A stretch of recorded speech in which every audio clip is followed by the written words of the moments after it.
ونعوذ بالله من شرور أنفسنا ومن سيئات أعمالنا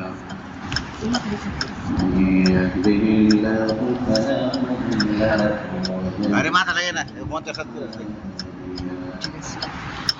ونشهد أن لا إله إلا الله ونشهد أن محمدا عبده ورسوله أما بعد فأعوذ بالله من الشيطان الرجيم بسم الله الرحمن الرحيم سبحان الذي أسرى بعبده ليلا من المسجد الحرام إلى المسجد الأقصى الذي باركنا حوله لنريه من آياتنا إنه هو السميع البصير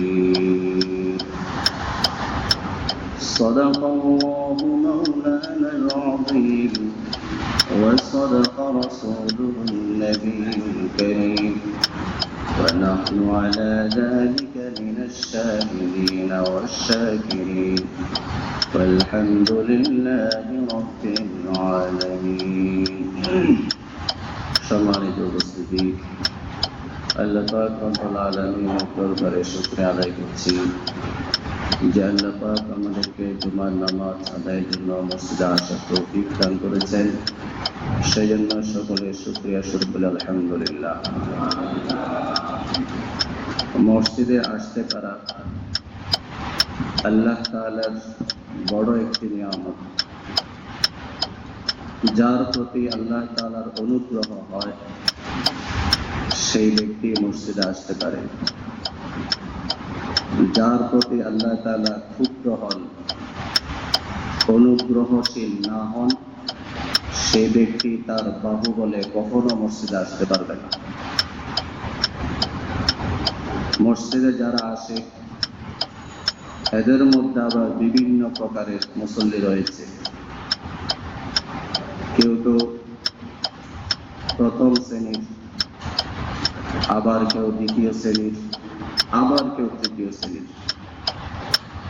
সর্বপ্রথম যে ব্যক্তি মসজিদে প্রবেশ করে ওই ব্যক্তির আমল নামায় আল্লাহ পাক রব্বুল আলামিন বেশি বেশি সওয়াব দান করেন।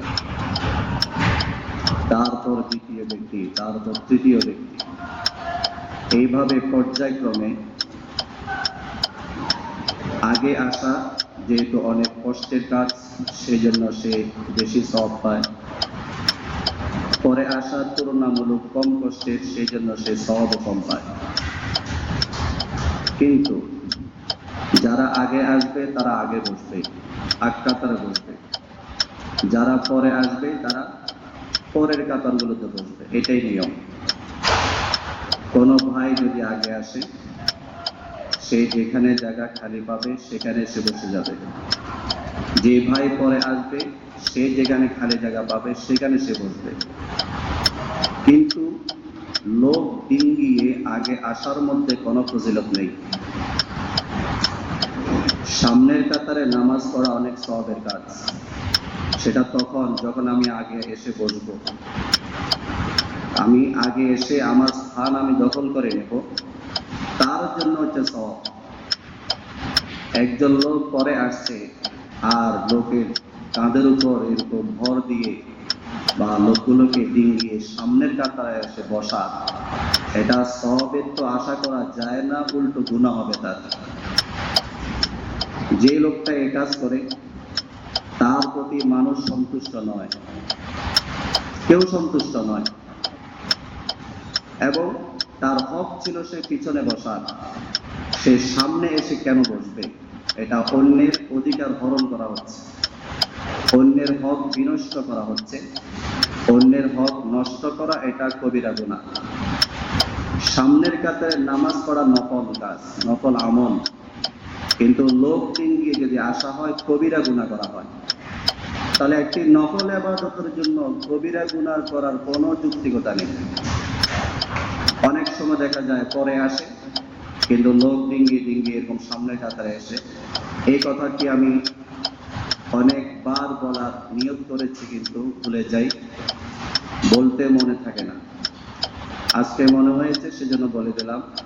আমরা এই জিনিসটা খুব লক্ষ্য করব যে সামনের কাতারে নামাজ পড়াটা আমার জন্য নফল ইবাদত, কিন্তু লোককে কষ্ট দিয়া সামনে যাওয়া এটা কিন্তু কবিরা গুনাহ, এবং এই কবিরা গুনাহ করা হচ্ছে তাও আবার মসজিদে।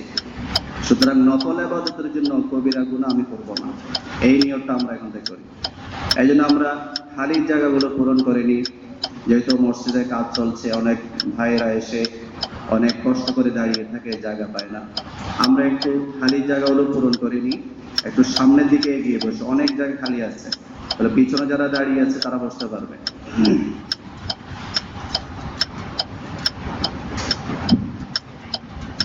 সামনের দিকে এগিয়ে আসি ভাই।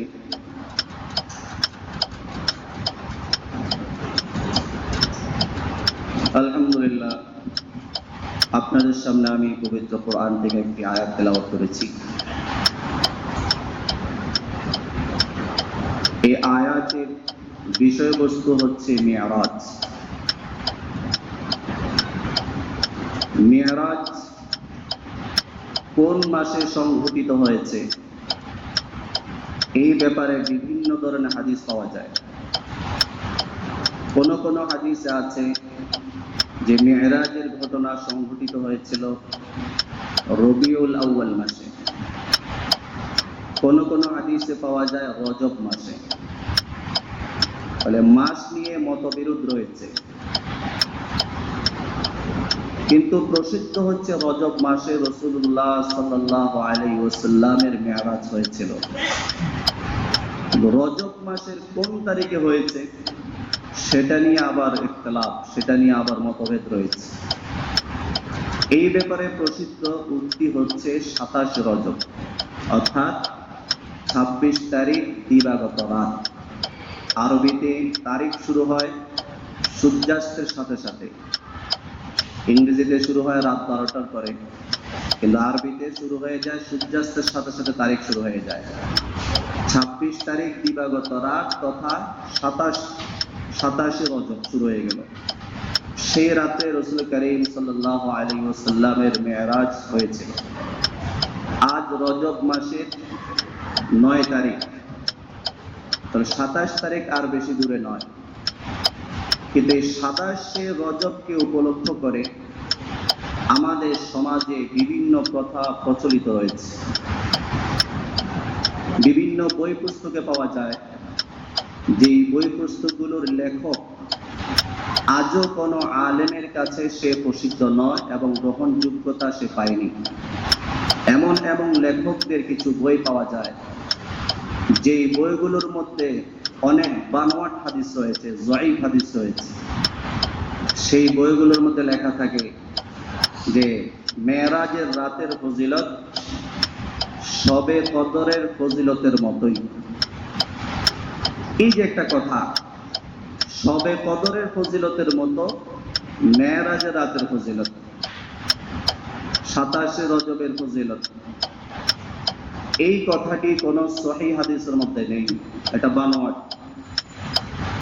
কোন কোন বইয়ের মধ্যে এটাও পাওয়া যায় যে শবে কদরের যে পরিমাণ ফজিলত তার চেয়ে বেশি পরিমাণ ফজিলত রয়েছে শবে মেরাজের। কোন কোন বইয়ের মধ্যে পাওয়া যায় যে 27 রজব রোজা রাখার অনেক ফজিলত রয়েছে। বিভিন্ন হাদিস আছে, মওযু হাদিস, বানোয়াট হাদিস, যঈফ দুর্বল হাদিস।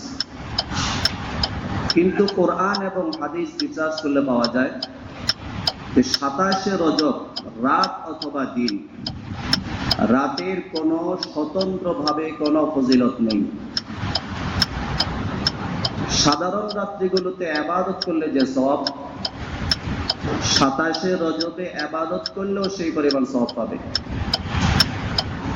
সাধারণ রাত্রিগুলোতে নফল নামাজ আদায় করলে যেই পরিমাণ সওয়াব পাবে, 27 রজবে রাত্রে ইবাদত করলেও সেই পরিমাণ সওয়াব পাবে। অন্যান্য দিন, রমজান মাস ছাড়া, শাওয়ালের 6 রোজা ছাড়া, এই রোজাগুলো ছাড়া সাধারণ দিনগুলোতে রোজা রাখলে যে সওয়াব, 27 রজব দিনে রোজা রাখলেও সেই সওয়াব, আলাদা কোনো সওয়াব হাদিসে বর্ণিত নেই। সুতরাং আমরা বিভ্রান্তির শিকার হব না, বিভ্রান্ত হব না যে অনেক সওয়াব আছে। অনেক বইয়ের মধ্যে 27 রজব কয় রাকাত নামাজ পড়তে হবে, কোন রাকাত কোন সূরা দিয়ে পড়তে হবে এটাও লেখা আছে। এগুলো একটাও হাদিসে নেই যে এত রাকাত নামাজ পড়তে হবে, অমুক অমুক সূরা দিয়ে পড়তে হবে, এটাও হাদিসে পাওয়া যায় না। এটাও বানানো কথা, বিদআত সবগুলা। সুতরাং যেহেতু 27 রজব আসছে, সেই 27 রজবকে কেন্দ্র করে আমরা কোনো কুপ্রথা যেগুলো শরীয়ত সমর্থন করে না সেগুলো আমরা আমল করব না, সেগুলোকে আমরা বিশ্বাস করব না। কিন্তু মেরাজের যে ঘটনা, এই ঘটনাটি সত্য। এই ঘটনা কোরআন শরীফেও আছে, সহিহ হাদিসেও আছে, ইতিহাসেও রয়েছে। এবং এই মেরাজের আলোচনা যেহেতু কোরআনের মধ্যে আছে, যে ব্যক্তি মেরাজের ঘটনাকে বিশ্বাস করবে না, সাথে সাথে তার ঈমানও থাকবে না, ঈমান চলে যাবে। মেরাজের ঘটনা সত্য, কিন্তু ওই ঘটনাকে কেন্দ্র করে যে সমস্ত আমল আমাদের সমাজের মধ্যে পাওয়া যায় এগুলো সব অসত্য, এগুলো কোনো ভিত্তি নেই। মেরাজ সত্য কি প্রমাণ? যে আয়াত আমি আপনাদের সামনে তেলাওয়াত করেছি, আয়াতের মধ্যে আল্লাহ পাক রব্বুল আলামিন বলেন, সুবহানাল্লাযী আসরা বিআবদিহি লাইলান মিনাল মাসজিদিল হারাম ইলাল মাসজিদিল আকসা। পবিত্র সেই সত্তা, যেই সত্তা তার প্রিয় বান্দাকে রাতের কিছু অংশে ভ্রমণ করিয়েছেন। লাইলান মিনাল মসজিদিল হারাম ইলাল মসজিদিল আকসা, মসজিদে হারাম থেকে তথা মক্কার মসজিদ থেকে ইলাল মসজিদিল আকসা, মসজিদে আকসা পর্যন্ত তথা ফিলিস্তিনে অবস্থিত যে মসজিদ, সেই মসজিদ পর্যন্ত ভ্রমণ করিয়েছেন। মক্কার মসজিদ থেকে বাইতুল মুকাদ্দাস পর্যন্ত রাসূল করিম সাল্লাল্লাহু আলাইহি ওয়াসাল্লাম ভ্রমণ করিয়েছেন। এবং বাইতুল মুকাদ্দাস থেকে ঊর্ধ্বাকাশে রাসূল সফর করেছেন, ভ্রমণ করেছেন। মক্কা থেকে বাইতুল মুকাদ্দাস পর্যন্ত যে ভ্রমণ, এই ভ্রমণকে বলা হয় ইসরা। সুবহানাল্লাযী আসরা, ইসরা বলা হবে। আর বাইতুল মুকাদ্দাস থেকে ঊর্ধ্বাকাশের ভ্রমণকে বলা হবে মিরাজ। তাহলে ইসরা এবং মিরাজ, ইসরা কিভাবে হয়েছে? রাসূল করিম সাল্লাল্লাহু আলাইহি ওয়াসাল্লাম যে রাত্রে মিরাজ হয়েছিল, ওনার অর্ধরাত্রি যাবার পর দুজন ফেরেশতা এসেছেন। রাসূল বলেন, আমি সেই দিন রাত্রে উম্মে হানির ঘরে অবস্থানরত ছিলাম। দুজন ফেরেশতা আসলো, তারপর আমাকে বাইতুল মুকাদ্দাস নিয়ে গেলেন। সেখান থেকে আমাকে প্রথম আসমান, দ্বিতীয় আসমান, এভাবে সপ্তম আসমান, বেহেশত, দোজখ সবকিছু দেখিয়েছেন। এই ঘটনা রাসূলুল্লাহ সাল্লাল্লাহু আলাইহি ওয়াসাল্লাম ফজরের নামাজ আদায় করার পর বর্ণনা করেছেন। অর্থাৎ রাতের অর্ধেক যাওয়ার পর মেরাজের ঘটনা সংঘটিত হয়েছিল এবং রাসূল সব কিছু ভ্রমণ করে আবার ফজরের নামাজ জামাতের সাথে আদায় করেছেন।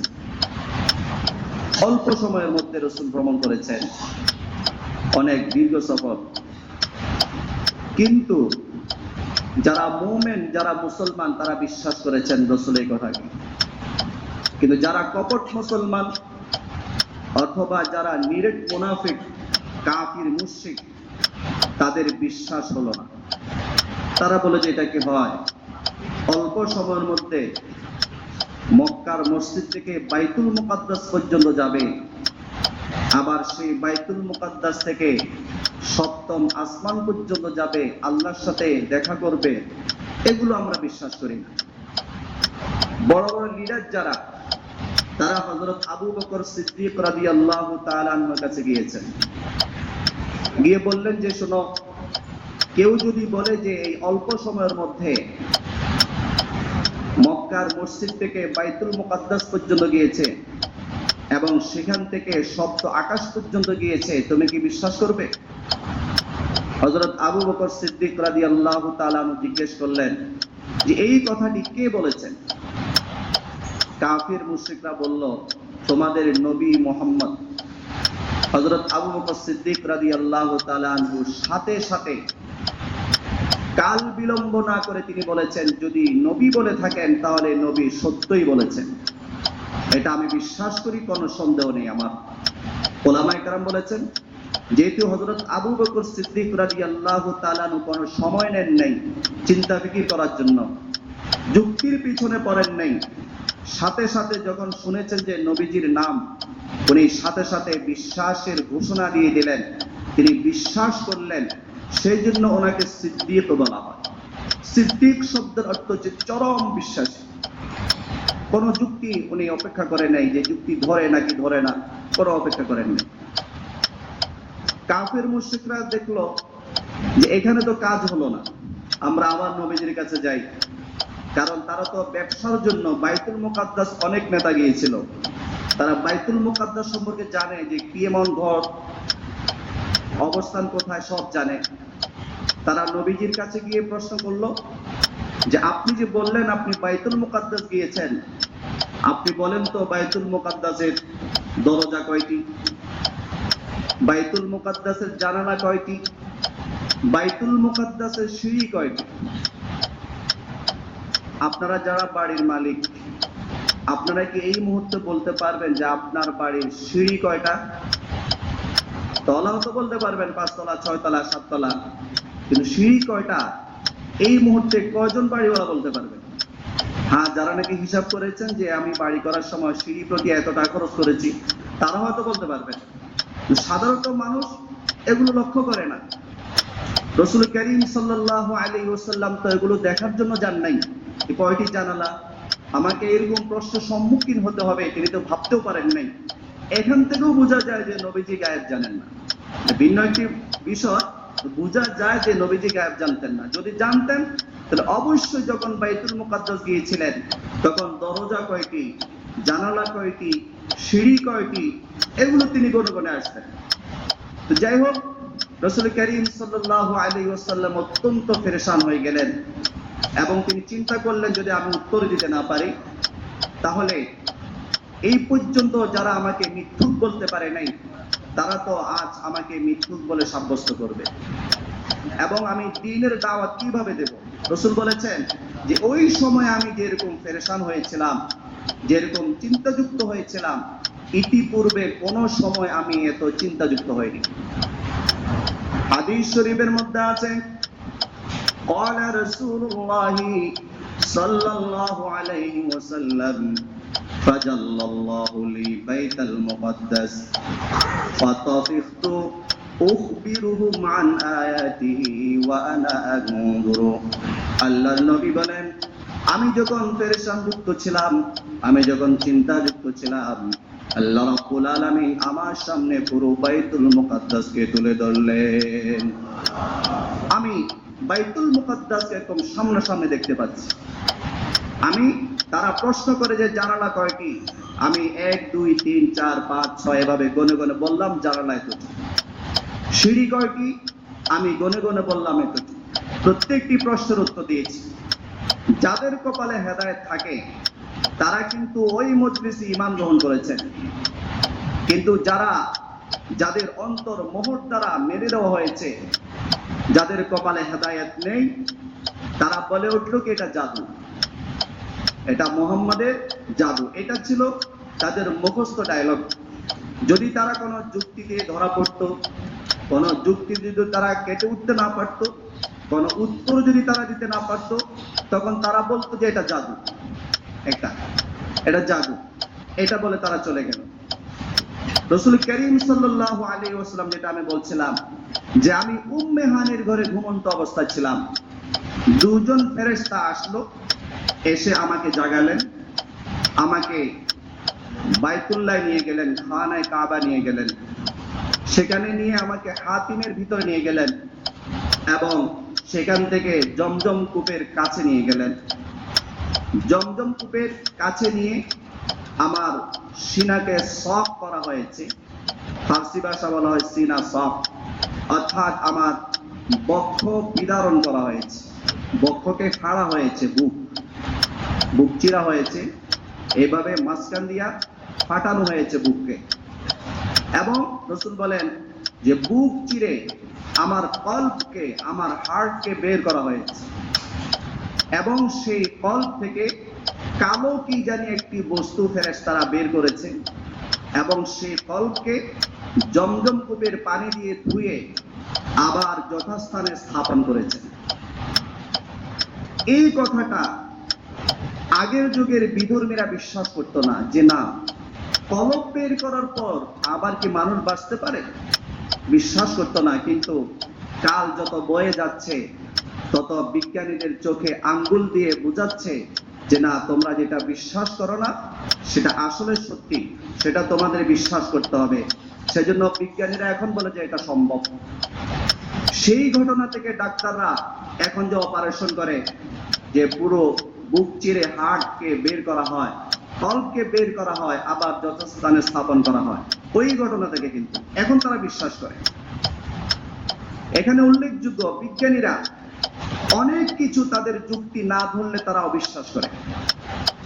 হাদিস শরীফের মধ্যে আছে যে বান্দা যে আমল করে, যে নেক আমল করুক বা বদ আমল করুক, এই নেক আমল এবং বদ আমলকে মাপা হবে কিয়ামতের ময়দানে।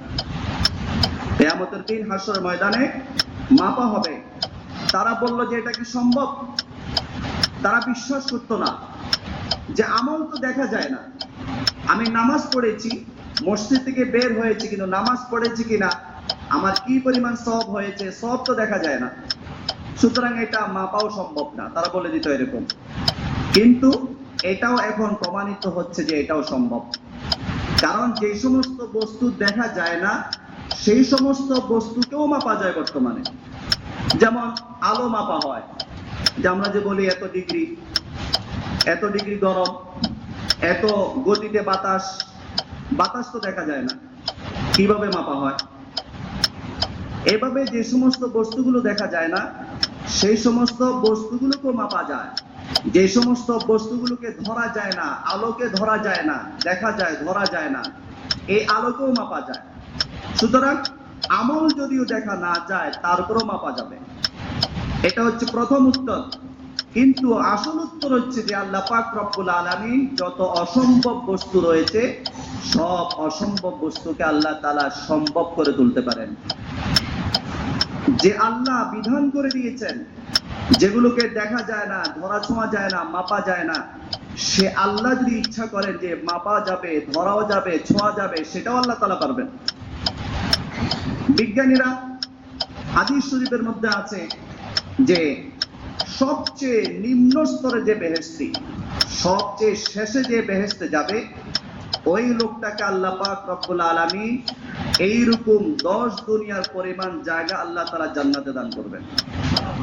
এখন তারা এটা বিশ্বাস করে না। এটা কি সম্ভব? একজন লোককে যদি 10 দুনিয়া পরিমাণ জায়গা দেওয়া হয়, তাহলে কত কোটি মানুষ, এত জায়গা কোথায়? তাদের ব্রেইনে ধরে না। ধরবে কিভাবে? ব্রেইন তো সসীম একটা বিষয়, বস্তু।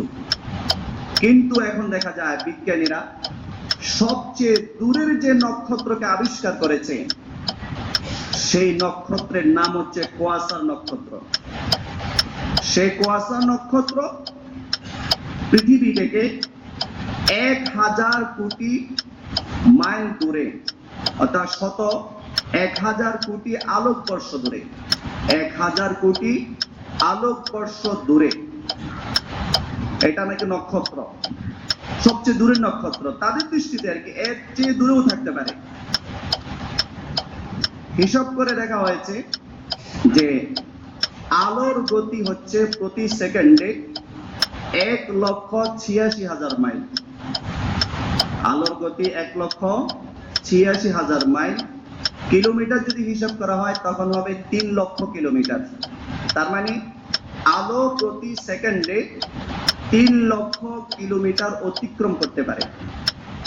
তো যে নক্ষত্রটা দূরে অবস্থিত, এর অর্থ হচ্ছে আল্লাহ তাআলার হুকুমে বিজ্ঞানীরা যদি কোনো এক সময় এমন কোনো বাহন তৈরি করতে পারে, এমন কোনো বস্তু তৈরি করতে পারে, যেই বস্তু প্রতি সেকেন্ডে 3 লক্ষ কিলোমিটার অতিক্রম করতে পারবে, এমন বাহনে চড়ে কেউ যদি সে কোয়াসার নক্ষত্রে যেতে চায়, তখন তার সময় খরচ হবে 1000 কোটি বৎসর।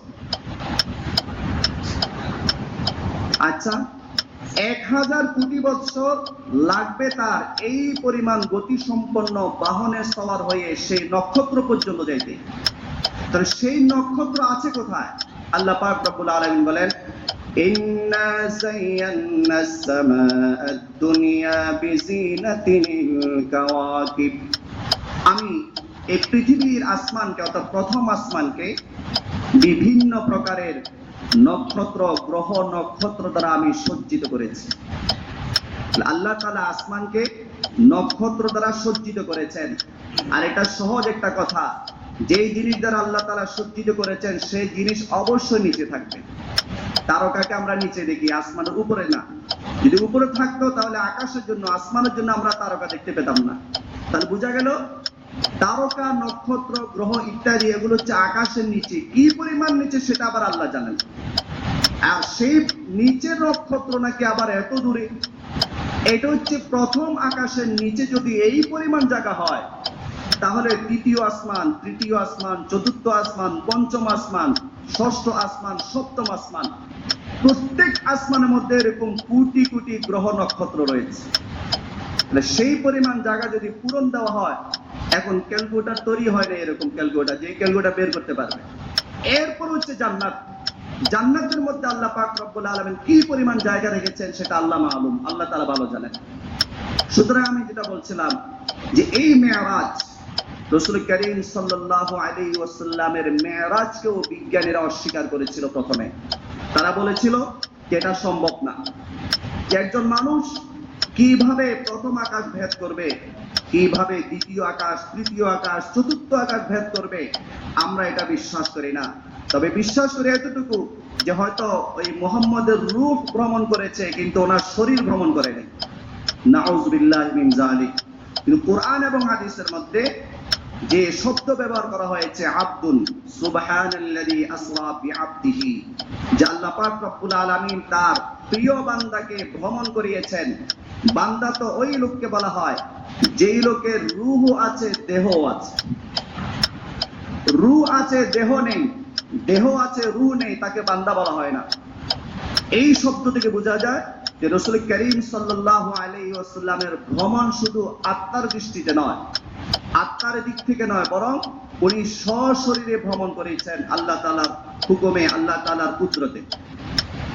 তো যাই হোক, আল্লাহ পাক রব্বুল আলামিনের কুদরতে রাসূল করিম সাল্লাল্লাহু আলাইহি ওয়াসাল্লাম মেরাজ এভাবে করেছেন যে আমি যখন উম্মে হানির ঘরে ঘুমিয়েছিলাম, তখন দুইজন ফেরেশতা এসে আমাকে নিয়ে গেলেন খানায় কাবা, তারপরে হাতিমে, তারপরে জমজম কূপের কাছে। সেখানে আমার কল্প বের করা হলো, আর কালো কি জানি একটা জিনিস ফেলে দেওয়া হলো, আর জমজম কূপের পানি দিয়ে কলব ধুয়ে আবার যথাস্থানে স্থাপন করা হলো। উলামায়ে কেরাম বলেছেন যে রাসূল করিম সাল্লাল্লাহু আলাইহি ওয়াসাল্লামের যে বক্ষ বিধারণ করা হয়েছে, এটা হচ্ছে তৃতীয়বারের বক্ষ বিধারণ। এর পূর্বেও রাসূল করিম সাল্লাল্লাহু আলাইহি ওয়াসাল্লামের আরো দুবার বক্ষ বিধারণ করা হয়েছে, দুবার। প্রথমবার শিশু অবস্থা, যখন হালিমা সাদিয়ার ঘরে রাসূল ছিলেন, রাসূলুল্লাহ সাল্লাল্লাহু আলাইহি ওয়াসাল্লামের দুধ ভাইয়ের সাথে তিনি খেলতে গিয়েছিলেন শিশু অবস্থায়। তখন দুজন ফেরেশতা এসে রাসূল করিম সাল্লাল্লাহু আলাইহি ওয়াসাল্লামের সিনা মোবারক ফেড়েছিল, বক্ষ বিধারণ করেছিলেন। আবার রাসূল যখন যৌবন বয়সে উপনীত হলেন, তখনও রাসূলের বক্ষ বিধারণ করা হয়েছিল। আর মেরাজের সময় হচ্ছে তৃতীয়বার। প্রশ্ন হয়, শিশু অবস্থায় এবং 40 বছর আগে যে যৌবনকাল, সেই সময় তো তিনি নবী ছিলেন না, তারপরেও কেন পক্ষ বিধান করা হয়েছে? ওলামায়ে কেরাম এই প্রশ্নের উত্তরে বলেছেন, শিশু অবস্থায় নবীজির পক্ষ বিধারণ এই জন্য করা হয়েছে, শিশু অবস্থায় শিশু সুলভ কিছু আচরণ থাকে, যেমন খেলাধুলা করা, দৌড়াদৌড়ি করা, এদিক সেদিক যাওয়া। নবী যেহেতু নবী হবেন ভবিষ্যতে, এই মোহাম্মদ যেহেতু নবী হবেন 40 বছর পর, শিশু অবস্থায় যদি এমন কিছু করে যেটা পরবর্তীকালের জন্য বিপদের কারণ হয়, সেই জন্য আল্লাহ পাক রব্বুল আলামিন শিশু অবস্থায় পক্ষ বিধারণ করে শিশু সুলভ আচরণ যেন নবীজি কখনো না করেন, সেজন্য সেগুলো আল্লাহ তাআলা বের করে দিয়েছেন। যৌবনকালে কেন করেছেন? যৌবনকালে এই জন্য করেছেন, যৌবনের তাড়নায় মানুষ যে উচ্ছৃঙ্খলা করে থাকে, বিভিন্ন গুনাহ করার আগ্রহ সৃষ্টি হতে থাকে, সে আগ্রহটা যেন সৃষ্টি না হয়, আল্লাহ পাক রব্বুল আলামিন যৌবনকালে নবীজির পক্ষ বিধারণ করে সেই প্রবণতাগুলোকে, গুনাহ করার যে প্রবণতা, আগ্রহগুলোকে আল্লাহ পাক রব্বুল আলামিন দূর করে দিয়েছেন। তৃতীয়বার পক্ষ বিধান এই জন্য করেছেন, যেহেতু দুনিয়ার জগৎ এবং ঊর্ধ্ব জগৎ এক নয়, পরিবেশ এক নয়, ওখানের আবহাওয়া দুনিয়ার আবহাওয়া এক না, সেই জন্য ঊর্ধ্ব জগতের পরিবেশ পরিস্থিতির সাথে যেন রাসূল নিজেকে মানিয়ে নিতে পারেন, সেই জন্য নিজের পক্ষকে বিধারণ করে আল্লাহ পাক রব্বুল আলামিন জমজম কূপের পানি দিয়ে কলবকে ধুয়ে সেই কলবের মধ্যে ঊর্ধ্বাকাশের পরিবেশ পরিস্থিতি সহ্য করার মতো যোগ্যতা আল্লাহ পাক রব্বুল আলামিন দান করেছেন। যাই হোক, এখান থেকে আলোচনা ইনশাআল্লাহ আগামী শুক্রবার এখান থেকে আবার আলোচনা শুরু হবে। যেহেতু এই মাসে নামাজ ফরজ হয়েছে, মেরাজের ঘটনা থেকেই নামাজ ফরজ হয়েছে, এই জন্য এখন থেকে রমজান পর্যন্ত নামাজের আলোচনা, ওযুর আলোচনা, পবিত্রতার আলোচনা হবে ইনশাআল্লাহ। আল্লাহ তাআলা আমাদের সকলকে আমল করার তৌফিক দান করুন। আপনাদের একটা